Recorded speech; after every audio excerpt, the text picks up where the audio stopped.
எங்க அம்மா சொல்லுவாங்க. என்னன்னு? ஆவுன்னா கூட்டம் கூட்டமா போகக்கூடாதுன்னுட்டு. எங்கே போகிறாங்க? யார் போனாங்க? தோ தோவா? இங்க பாருங்க.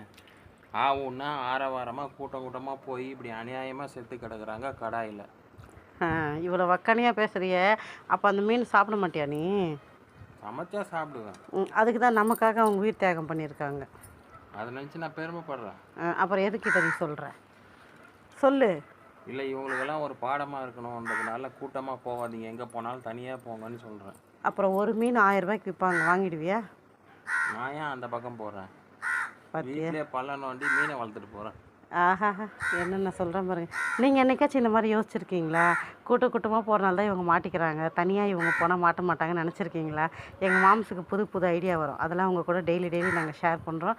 பிடிச்சிருந்தால் லைக் அண்ட் பண்ணுங்கள், ஐடி ஃபாலோ பண்ணிக்கோங்க, மறக்காமல் ஷேர் பண்ணிக்கோங்க. காமெடியாக இருக்கா இல்லைன்னு கமெண்ட்டில் சொல்லிவிட்டு போங்க. டாட்டா.